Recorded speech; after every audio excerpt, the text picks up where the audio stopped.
Hey guys, it's Jed from D&T Gamers.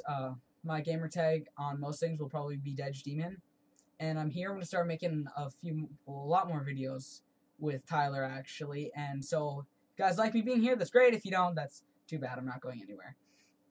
And I know I'm a little late to the party, but I'm gonna be talking to you guys about Halo 4, as you can tell by the guidebook and game sitting there. I mean, I thought it was pretty self-explanatory. And so let's talk about the main thing that I noticed coming back is Halo 4. I mean, Chief is back. We get to see him again. We get to play with him again. There's a lot of nostalgia surrounding Chief since the first Halo game, Halo 1, came out November 15th, 2001. So Chief's been around quite a while, and it's good to play a game with him back. I mean, there was a lot that I felt was missed in Halo 3. I missed Master Chief when Halo Reach came out, which Halo Reach was an okay game. I mean, I liked Noble 6. It left a little more to wanting than we actually got in my favor, I guess. And now the thing that they did is they focused a lot more on graphics in Halo 4. Because if you think back to Halo 3 especially, there wasn't a huge focus on graphics. Like, for the time period, those were pretty good graphics. Like, everything ran well together, but it still looked a bit painted on. It still looked a bit bricky. With Halo 4, they changed that completely. Everything looks a lot smoother now, and it runs great, it looks great, and I just love the way it looks. Let's talk about the feelings. Is when 343 first was announced that they were going to make Halo 4, I was a bit worried because, Bungie has made all the other Halos, leading up to it. So this was kind of a shock, and it kind of scared me, and it probably scared a few other Halo fans, is what were they going to be bringing to the table? What new things are they going to be changing?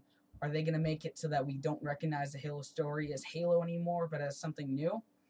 And I think they did a great job of making the game and living up to the Halo standards.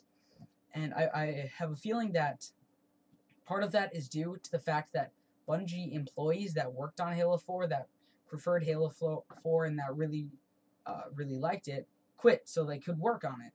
So they could work on Halo and they could continue doing what they love, which in my opinion was amazing.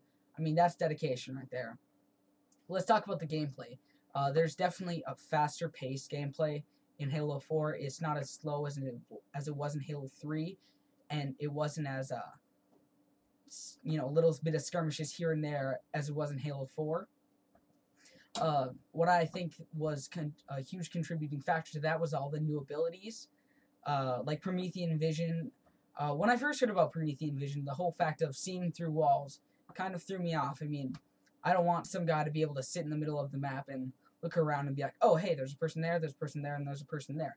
I thought that was rather cheap, but they put a good way of balancing it. I guess you could say it didn't reach too far, and it didn't go too long. They kept that pretty nice.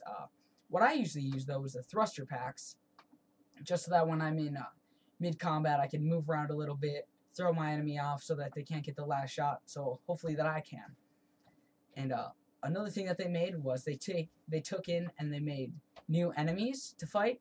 The Watchers, the Knights, the Crawlers. You've all seen them unless you don't play Halo 4, which I'm not sure what you're doing on this video, but hi. We've all seen the Watchers, and they're just our least favorite thing ever, or at least mine. I mean, there's nothing like killing a Knight, thinking you're finally done, and then a Watcher resurrecting him right in front of your eyes.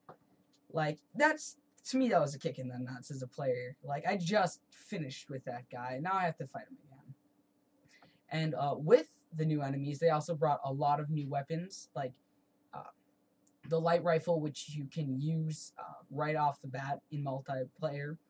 And another thing that I really liked was the binary rifle, because the fact of a one-shot sniper was kind of a toss-up for me. I feel as if it could have been used and way overpowered.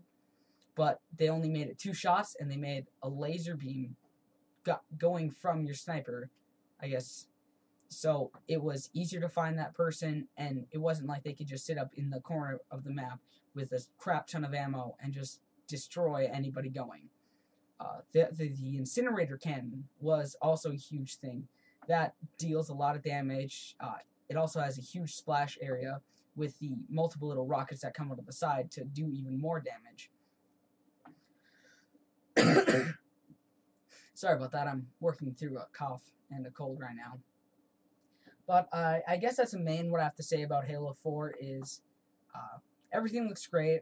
Oh, I should probably go into the campaign for you guys. I'm not going to spoil anything, so there's no spoiler alerts here. But I just like to point out that I loved what they did with it. When they made Chief come back, it wasn't sort of a spontaneous thing. It wasn't random. It really followed the storyline, and I'm really happy with what they did with that, even though it was coming from a new company who completely blew all of our expectations out of the water, or at least mine. But once again, this has been Jed from D&T Gamers, and you guys have a great night, okay?